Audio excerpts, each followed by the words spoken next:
დიახ, ჩვენ შევხვდით ამ ინვესტორს, ნახეთ მისი პრობლემები უშუალოდ ადგილზე. ეს ადამიანი 4 წლის წინ ჩამოვიდა საქართველოში და მას შემდეგ 50 ჰექტარზე ცდილობს თანამედროვე აგრომეურნეობა მოაწყოს და განავითაროს იმპორტის ჩამანაცვლებელი აგროკულტურები. ეს ალბათ ორმაგად მნიშვნელოვანია ქვეყნისთვის, ერთი იმიტომ რომ ადგილზე ქმნის სამუშაო ადგილებს და უშუალოდ ადგილობრივ მოსახლეობას ასაქმებს და მეორე იმიტომ რომ აუჯობესებს ქვეყნის სულ სასურსათო უსაფრთხოების თვალსაზრისით ქვეყნის იმპორტზე დამოკიდებულებას. ვიცით რომ დღეს ქვეყანა 80%-ით იმპორტზეა დამოკიდებული და წესით ასეთი მეურნეობების განვითარება რეგიონებში ნებისმიერ ხელისუფლებას და ხელისუფლების ნებისმიერ რგოლს უნდა აწყობდეს და ხელს უწყობდეს ასეთ ინვესტორს განვითარებაში.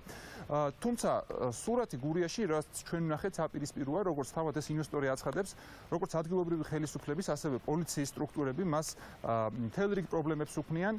მეტიც მის მიმართ ადგილობრივი მოსახლეობის ერთი მცირე ნაწილის მიერ განხორციელდა ანტისემიტური მოქმედებები, ძალადობის მუქარაც და ეს ქმედებები დღემდე სხვათა შორის დაუსჯელია.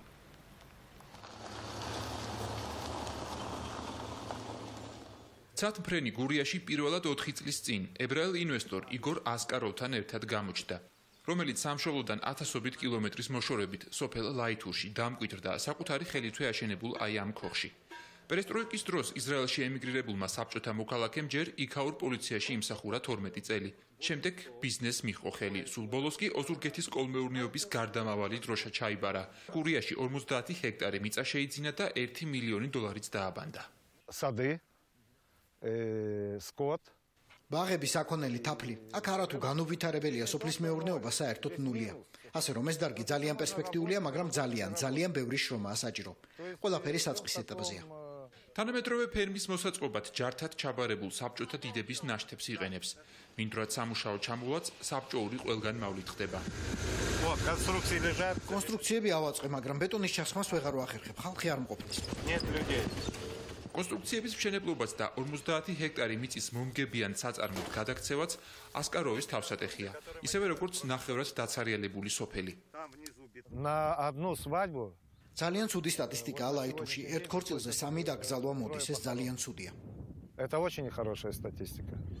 20-მდე მუდმივი თანამშრომელი მაინც იპოვა და 4 წლის მანძილზე ბავშვების მონათვლაც მოასწრო და აქაურებთან დამეგობრებაც.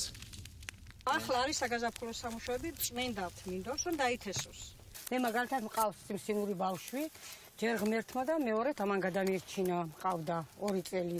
ახლაც ისე მყავს, ყველაფერში დახმარებას იმაშობა. ჩვენ როგორ უნდა გავუწოდოთ ხელი. Вытаскивается легко. И все видно, все проблемы видно. აქ ყველა პრობლემა ჩანს, რაც სკაში გაქვს. ჩანს ყველა პროცესი და ყველა ავადმყოფობა. მეურნეობის პრობლემები მხოლოდ ამ სკაში არაა თავმოყრილი.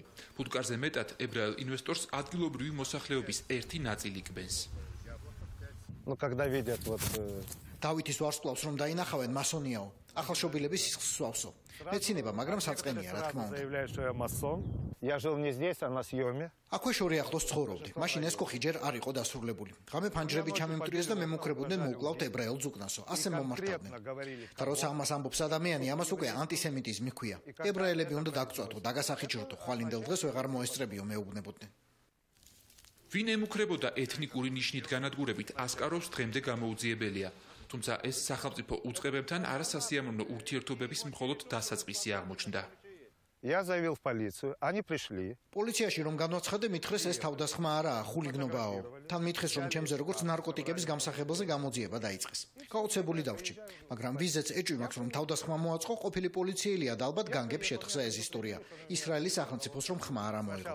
მას შემდეგ ნარკოტიკები აღარ უხსენებიათ, მაგრამ იმ თავდასხმას დღემდე იძიებენ. Вот так их срезали. Потому что они старые. ხმაური მოყვა 2 წლის წინ საკუთარ მიწაზე ნაძვის ხეების მოჭრასაც. იმის მიუხედავად, რომ განგებიდან ხეების ჭრაზე ნებართვა აღებული ჰქონდა. И соседи заявили, что эта земля краденая. დარეკეს მეზობლებმა მოპარულ მიწაზე გაჭეხა ტყეო. შეამოწმეს დოკუმენტები, შეამოწმეს GPS წერტილები, სადაც ხეები მოუჭერით. 2 კვირის მერე მეუბნებიან, ეს ყველაფერი წესრიგშია და მართლაც თქვენს მიწაზე მოჭერით ხეებიო. ბოდიშიც კი არ მოუხდიათ იმის გამო, რომ ტრაქტორი 2 კვირის ტაყვანილი ჰყავდათ. და ამ ხნის განმავლობაში სამუშაოები 2 კვირა გაჩერებული იყო. Что мне разрешение вообще не нужно. Забор идет вот сюда. ეს ნაკვეთის მიჯნაა სამკუთხედის ფორმის. სხვა ვერაფერში გამოვიყენებ და ამიტომ ნაძვები დავრგე. ქარსაცავი ზოლისთვის ტერიტორიაზე სულ 10,000 ცალი.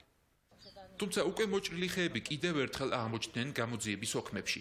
ამჯერად ინვესტორმა მათი ფიცრებად დაჭრა გადაწყვიტა სათავსოების ასაშენებლად და ადგილობრივი მაცხოვრებლისგან სახერხი დაზგა მოიწია. Он сам пришел, он сам предложил. Теперь он хочет забрать. პატრონ სახერხის წაღება მოუნდა, გარიგება ჩამიშალა. არადა ერთად უნდა გამოგვეყენებინა და ორი თვე ერთად ვარემონტებდით ამ დაზგას. წავედით სასამართლოში და მან წააგო. თუმცა აღმოჩნდა, რომ ჯერაც გაუმართავ დაზგას სალიცენზიო ნებართვა სჭირდებოდა. მაშინაც კი თუ დაჭრილი ფიცრები მეურნეობის შიგნითვე უნდა დარჩენილიყო. Мне сказали 5000, я тут же заплатил на следующий день. ჯერ 5000 გადავიხადე, მე კიდევ 2500 უნდა დაამატო. ეს ბოლო რამდენიმე კვირის წინ გადავიხადე. ხშირად მოდის პოლიციაც და ამოწმებს მოსახლეობის მიერ ჩაბარებული ჯართი მოპარული არ იყოს. თუმცა ზოგჯერ სამართალდამცველების არასასურველი ვიზიტის მიზანი უბრალოდ სახრავია. Крутой парень приезжал ночью, камни кидал. ერთი მაგარი ბიჭი ამას წინათ მოვარდა ქვების როლით. კისტის ტოფით მოვიშორე. მოვიდა პოლიცია რატომ ისვიო. ეს იყო ერთადერთი შემთხვევა, როცა ორდერი მოიტანეს. სხვა დროს არასდროს არ უჩვენებიათ ორდერი. რანაირი პოლიციელი არ ვიცი, მოდის და მეუბნება თაფლი გაქვსო? დიახ, მაქვს, მერე. ჩემს თანამშრომელს უნდაო. 12 წელი პოლიციელი ვიყავი და როგორ მე ვიცი რა არის პოლიციელის ეთიკა. ბოლო თვენახევარი ყოველ მეორე დღეს აქ იყვნენ. როცა ადვოკატმა ჩემი ჩვენებები მოითხოვა, ასეთი არ აღმოჩნდა. ბოლოს გავყარე და ვუთხარი, აღარ შემოგიშვებთ მეთქი. არაერთი ინციდენტის შედეგად იგორ ასკაროვს პოლიციის იზოლატორში ერთი ღამის გატარება უკვე მოუწია. ბოლო ინციდენტის შემდეგ დაპატიმრებით მის სხვა თანამშრომლებსაც დაემუქრნენ.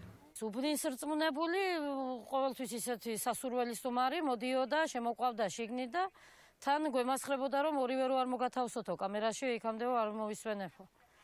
მე თაფლი მოგთხოვა და თანამშრომელი ახდა იმასაც უნდოდა კიდე და რაღაცა და როგორც აქაურები იხსენებენ, პრობლემების სათავე ჯერ კიდევ წინა ხელისუფლების დროს მიწის პრივატიზაციისას აზომებში დაშვებული ხარვეზი გახდა.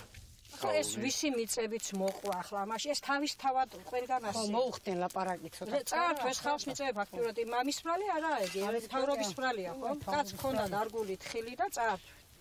ახლა ყველა აგრესიას გამოხატავს, მაი გასაკვირი არცა. თელ საქართველოში ასეა კახეთში სად ვინც ყიდულობს მიწებს, ყველგან არის ასეთი პრობლემა. ქართული მიწისგან განსხვავებით ადგილობრივი ბიზნეს გარემოს გათავისება გაცილებით რთული აღმოჩნდა, სადაც კანონებზე წინ პოლიტიკა დგება ხოლმე. Мне пытались объяснить, что все завязано. აქაურებმა ამიხსნეს ყველაფერი პოლიტიკაზეა მიბმულიო, არჩევნებზეო. ისინი ვის ჩემზე შეტევას აწყობენ, ხელისუფლებას უჭერენ მხარს. სანაცვლოდ, როგორც ჩანს, პირდებიან, რომ მე მომაშორებენ. წასვლას არ ვაპირებ. ეს იმათაც იციან, მაგრამ ცხოვრებას მიმწარებენ. ისინი ამომრჩევლები არიან და მათ ინტერესებს ითვალისწინებენ. მე ვინ ვარ, არავინ. То есть, да, действительно, они выгоднее, чем я. Они голоса, а я никто.